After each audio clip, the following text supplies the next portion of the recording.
Assalamualaikum warahmatullahi wabarakatuh. Salam sejahtera untuk kita semuanya.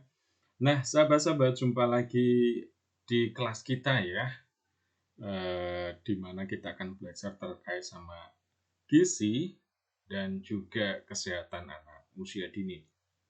Nah, kita sudah hampir sampai di ujung dari perkuliahan kita ya. Sekalipun masih ada beberapa yang ingin saya sampaikan. Dan pada kesempatan kali ini, sampailah kita pada pembahasan terkait dengan peran PAUD ya dalam mencegah stunting. Nah, nanti di sini akan saya sampaikan terkait dengan apa sih stunting, lalu kemudian dampak-dampaknya seperti apa, penyebabnya apa, lalu kemudian penanganannya seperti apa. Memang ini nanti akan tampak teoritis, tapi sebenarnya namanya stunting itu sangat mungkin terjadi di sekitar kita, atau bahkan sangat dekat dengan kita, atau sebenarnya juga kalau kita cermati, kita sempat dulu ada berita-berita ya, daerah-daerah di mana terjadi stunting seperti itu, bahkan terkait sama debat capres atau apa gitu ya, itu kan juga pernah dulu. Apa sih stunting? Nah, teman-teman, saya akan mulai pembahasan kita, mulai dari definisinya terlebih dahulu. Nah, stunting, apa sebenarnya stunting? Stunting ini secara sederhana adalah kurang gizi ya. Nah, kurang gizi itu dampaknya luar biasa, ataupun kurang gizi itu jadi perhatian penting ya. Terutama kalau itu terjadi di masa-masa anak-anak. Kita sudah membahas sebelumnya terkait dengan perkembangan anak ya, apa saja yang terjadi seperti itu dan faktor-faktornya seperti apa. Salah satunya adalah faktor gizi. Ketika kemudian terjadi kurang gizi dan itu terjadi dalam jangka waktu yang lama, nah itulah yang disebut dengan stunting. Ya, jadi sederhananya tubuh itu punya kebutuhan jumlah eh, gizi tertentu ya. Gizi itu apa saja sudah kita bahas di dalamnya. Ada karbohidrat, vitamin, mineral, dan seterusnya ya. Nah, tubuh kita itu membutuhkan asupan itu untuk kemudian melakukan proses pertumbuhan. Kalau usia anak-anak berarti di sana adalah proses pertumbuhan ya, ada pembelahan sel, lalu kemudian membentuk ataupun membangun organ. Nah, kalau orang dewasa kan untuk energi ya. Kalau kita kurang gizi gitu ya, atau sederhananya nggak makan lah, jadi lemes kan. Karena apa? Karena asupannya kurang. Nah, kalau anak-anak di sana memang aktivitasnya kan kalau anak-anak terutama bayi memang nggak banyak ya. Nah, seluruh asupan makanannya itu akan digunakan ya, gizinya itu akan diserap untuk pertumbuhan. Nah, kalau tidak ada yang kemudian diserap, apa yang terjadi? Nah, disinilah yang kemudian eh, terhambat nih pertumbuhannya yang disebut dengan stunting. Jadi stunting ini kemudian akan berpengaruh pada atau mengakibatkan pada pertumbuhan ya, yang mestinya secara normal itu tinggi badannya sekian seperti itu, tapi kemudian dia tidak tumbuh-tumbuh, atau berat badannya mestinya itu usia sekian tapi kok nggak naik-naik, nggak tumbuh-tumbuh.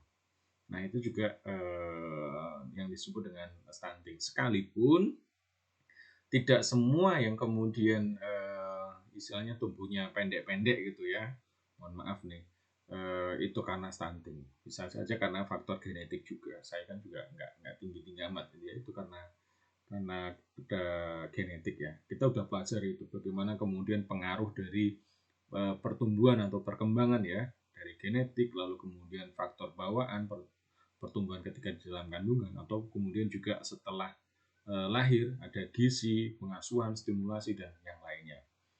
Dan sebenarnya di Indonesia atau kita sendiri ada KMS ya, kartu menuju sehat.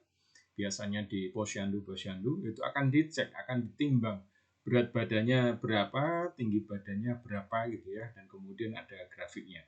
Saya sudah pernah sampaikan terkait itu, di mana misalnya warna kuning berarti memang harus, boleh dibilang ini harus lebih dicermati ya, perlu untuk ditingkatkan seperti itu. Yang bagus adalah hijau yang di atas gitu. Nah, ini teman-teman, jadi stunting saya ulangi di sini adalah kurang gizi dan kemudian jangka waktunya lama sehingga kemudian terhambatlah pertumbuhan di mana itu bisa terlihat karena kita ngomongin anak-anak di tinggi badan, berat badan seperti itu. Ataupun kemudian kalau dilihat secara grafik di sana akan terjadi penyimpangan ya atau di bawah dari standar grafik standar yang ada. Itu disebut stunting. Nah, penyebabnya sendiri ada beragam penyebab dari stunting ya, tetapi memang kebanyakan itu adalah karena kurang gizi yang kemudian ya karena nggak ada seperti itu. Untuk makan saja susah. Boro-boro ngomongin tentang gizi, agar kemudian perut kenyang saja itu jadi satu kendala tersendiri. Nah, ya, ini kaitannya dengan kondisi ekonomi yang kurang, yang kemudian menyebabkan ya nggak sempet soal ngomongin gizi gitu. Ya paling kebutuhan-kebutuhan seperti karbohidrat ya, dari nasi ataupun kemudian yang apa namanya nggak ada yang kemudian asupan yang lainnya. Nah itu sangat sangat bisa dipahami. Makanya juga dulu ada daerah-daerah tertentu ya di mana kesejahteraannya kurang sehingga kemudian juga secara ekonomi kurang dan di sana banyak stunting ataupun kurang gizi. Ya karena tidak tercukupi ya kebutuhan gizi dari anak dan bahkan kalau kita berbicara kebutuhan gizi ini bukan hanya kemudian setelah anak lahir, tetapi juga ketika di dalam kandungan. Kita sudah bicarakan itu juga terkait sama perkembangan ya. Artinya apa? Stunting ini bisa saja terjadi ketika di dalam kandungan. Ya, asupan-asupannya kurang seperti itu. Ya, sederhanalah konsepnya lah ya, teman-teman. Ketika orang hamil di dalam perutnya ibu itu kan mengandung seorang anak ya, yang kemudian tentu kebutuhannya secara kebutuhan itu meningkat gitu, karena harus mencukupi ibunya sendiri dan juga janinnya seperti itu. Nah kalau kemudian asupannya masih sama, nah tentu ini kan akan ada bagian yang kemudian tidak terpenuhi ya, entah ibunya ataupun kemudian anaknya. Nah disinilah sebenarnya kita mengetahui ya penyebab-penyebab dari stunting itu sehingga kemudian ini menjadi pijakan bagi kita semuanya untuk menyelesaikan masalahnya baik itu secara kuratif ataupun kemudian secara preventif, terutama adalah secara preventif ya. Bisa juga stunting itu karena adanya gangguan kesehatan pada anak, sangat mungkin ya. Jadi semua tercukupi seperti itu, tetapi anaknya mungkin sulit makan atau mungkin karena dulu ada riwayat gangguan yang kemudian berpengaruh ke pencerapan di dalam tubuhnya ya terkait sama gizi. Dan bisa juga stunting ini karena ini kurang pahamnya orang tua terkait gizi. Mungkin secara ekonomi cukup, tetapi orang tua tidak punya kesadaran dan kesadaran ini berangkat dari pengetahuan, artinya kurang memahami terkait sama gizi, sehingga yang diberikan anak itu tidak diperhatikan ya, gizinya apa saja seperti itu, sehingga konsepnya mungkin yang yang penting enak atau yang penting kenyang ataupun kemudian eh, ya kita tahu ya kalau kalau sekarang kan makanan kan banyak sekali ya dan beragam gitu dan bahkan kita nggak tahu yang namanya nilai gizinya itu berapa. Ada banyak yang kemudian yang menyenangkan yang enak tetapi nilai gizinya kurang. Nah, disinilah pentingnya untuk kemudian kita juga memahamkan terkait sama pentingnya gizi, lalu kemudian mengidentifikasi gizi dari makanan, lalu kemudian menyusun makanan yang sehat atau kemudian makanan yang memang mendukung bagi anak ya. Oke, berikutnya penyebab stunting, lalu kemudian dampaknya. Apa kemudian dampak dari stunting? Nah, ini perlu menjadi perhatian besar karena dampaknya itu bukan hanya kasuistis ya, tetapi kalau dicermati, kalau itu terjadi banyak, itu nanti akan pengaruhnya luar biasa, bahkan ke SDM suatu bangsa gitu. Nah, kalau secara kasuistis artinya pendekatan orang per orang, kita tahu bahwa masa anak-anak itu adalah masa emas di mana penting peranannya untuk perkembangan pada tahapan berikutnya ya. Kita tahu itu ya. Pertumbuhannya sangat pesat ya, termasuk kemudian juga di sini pertumbuhan otak ya.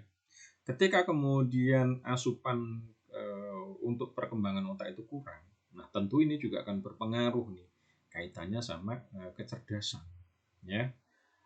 Selain itu juga namanya gizi itu kan pengaruhnya selain pertumbuhan juga mempengaruhi kesehatan ya, termasuk imunitas kan seperti itu ya. Sehingga kalau kemudian ini nggak cukup, maka juga akan mudah orang itu terkena penyakit ya, ataupun kemudian terkena ya umumnya penyakit lah ya. Nah, stunting juga berdampak pada terhambatnya pertumbuhan ya. Artinya kita tahu perkembangan, kita tahu pertumbuhan, kita sudah bahas itu.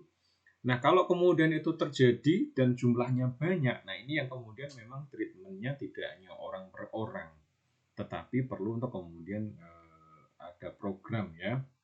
Kalau misalnya secara luas terjadi di satu masyarakat ataupun satu bangsa, itu akan menentukan ya kualitas dari SDM. Bayangkan saja kalau kemudian dari kecil dia asupannya kurang kan seperti itu ya. Terus kemudian pertumbuhannya jadi kurang ya, terus kemudian kecerdasannya kurang. Nah, SDM-nya juga kualitasnya akhirnya kemudian yang kurang, maka di sini daya saing bangsa yang kemudian memang akhirnya kurang. Nah, disinilah tantangan bagi kita semuanya. Artinya apa? Kita bisa melihat persoalan stunting ini secara mikro dalam arti orang per orang atau kasuistis, tapi juga ini secara luas yang kemudian nanti treatmentnya adalah bentuknya kebijakan ya. Nah ini teman-teman, jadi di kelas kita berlatih soal itu ya. Nah kemudian penanganannya seperti apa ya? Peningkatan ekonomi masyarakat, jelas ini kalau ini secara makro ya. Kalau saya membayangkan teman-teman semua nanti suatu saat itu menjadi pemegang kebijakan ya, sehingga memberikan perhatian soal ini, bagaimana kemudian meningkatkan ekonomi masyarakat ya. Ya tentu ini pendekatannya nanti banyak lah ya, entah kemudian dengan bantuan modal, terus kemudian juga pelatihan-pelatihan ataupun yang lainnya, ataupun kemudian juga ya treatmentnya ini berkaitan dengan ekonomi ya.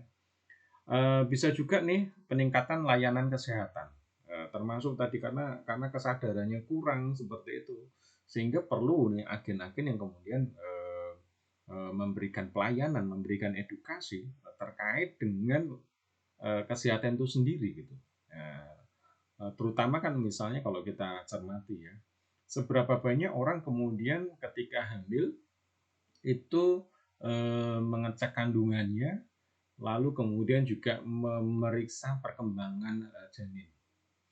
Ya, ya ini kaitannya juga dengan ekonomi juga ya. Bagi orang-orang yang ekonominya menengah ke atas, ya mungkin ada dokter pribadinya, spesialis dan yang lain-lain, sehingga memberi perhatian di situ. Kalau kemudian ternyata dihitung kok sepertinya berat badannya kurang nih di dalam kandungan, lalu kemudian orang tuanya diberikan vitamin atau kemudian disarankan untuk konsumsi makanan-makanan bergizi.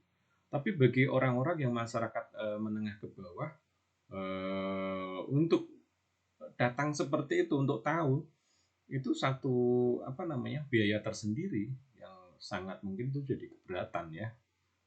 Tentu ya treatmentnya kemudian ya makan seperti biasa gitu, tanpa kemudian melihat bagaimana sih perkembangan anak di dalam kandungan. Nah sehingga di sini ini juga bisa kemudian ada juga nih bantuan gizi tambahan baik untuk anak ataupun ibu hamil ya, dan saya kira ini sudah jadi program pemerintah, tapi juga kita sebagai masyarakat saya kira juga bisa melakukan ini, ataupun kita sebagai perseorangan ya di keluarga, bagaimana kemudian kita juga memberikan perhatian, terutama kalau di anggota keluarga kita, entah ibu, entah pasangan yang kemudian hamil atau kemudian ada anak-anak, maka perlu juga nih diberikan perhatian soal ini. Jadi anggarannya itu memang memang lebih gitu untuk kemudian meningkatkan gizi ya. Ya. Sekalipun mungkin ya itu mungkin ada pilihan buat antara bangun rumah atau kemudian beli mobil mewah dan seterusnya, maka mestinya prioritasnya adalah soal pemenuhan gizi ini karena ini jadi hal yang penting gitu. Peningkatan pengetahuan terkait dengan gizi anak. Nah, ini juga penting dilakukan ya, baik itu melalui posyandu ataupun yang lainnya ataupun kita sebagai masyarakat yang punya kepedulian saya kira juga bisa melakukannya ya. Nah, bagaimana kemudian peran PAUD?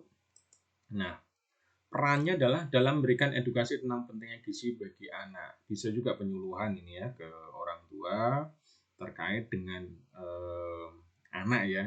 Bisa saja kemudian ini dikomben ya terkait dengan misalnya saja prestasi anak kok kurang bagus gitu ya. Atau kemudian di sekolah anak mungkin kurang aktif. Nah, bisa kemudian mulai dari situ diskusi ke orang tua, apakah kemudian ada persoalan terkait pola makan atau mungkin juga kaitannya sama ini gizi. Barangkali mungkin anaknya kok ngantuan terus ya. Ya mungkin ada gizi-gizi tertentu yang kemudian kurang ya. Atau anaknya kok nggak ceria misalnya seperti itu ya. Selain itu juga pengenalan tentang makanan bergizi pada anak. Ke anak sendiri yang umumnya kalau anak-anak itu juga mereka susah, ya, gampang-gampang susah untuk kemudian makan, itu juga perlu dikenalkan ya terkait makanan-makanan yang bergizi.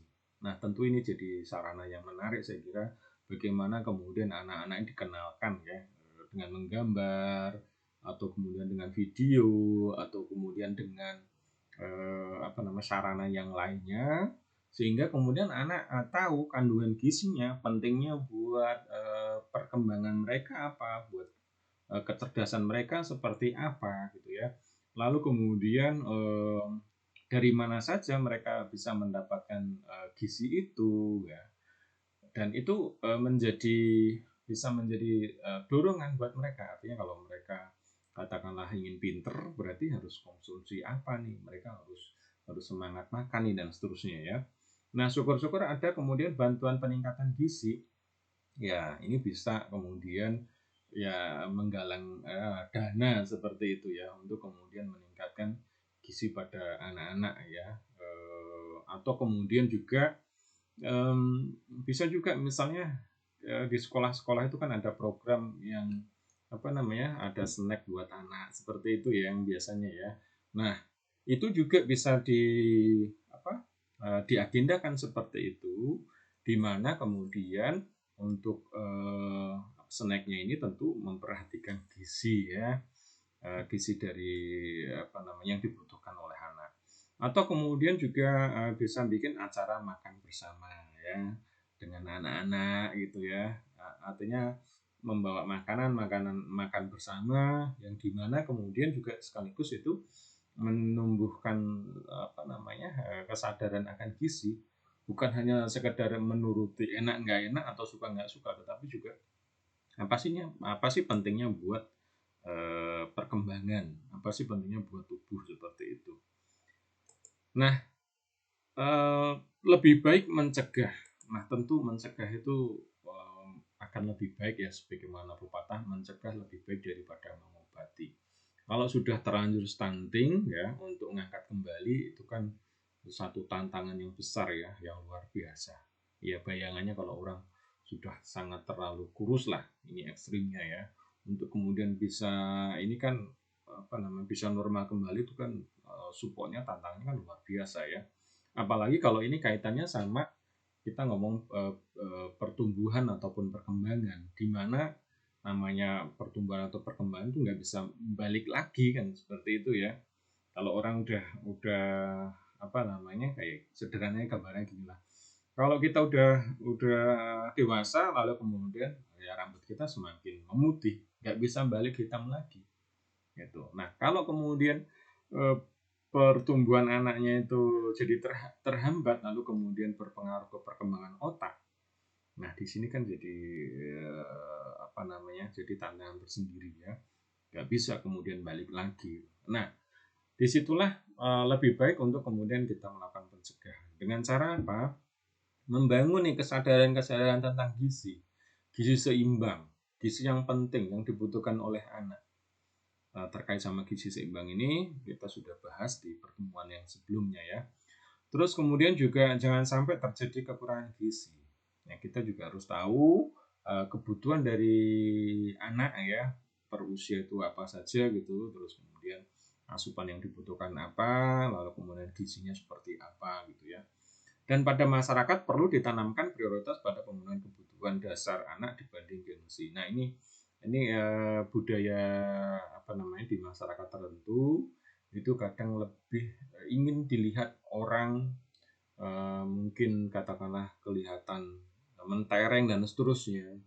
Tetapi makannya itu sangat-sangat sederhana, bahkan kurang memperhatikan terkait sama gizi.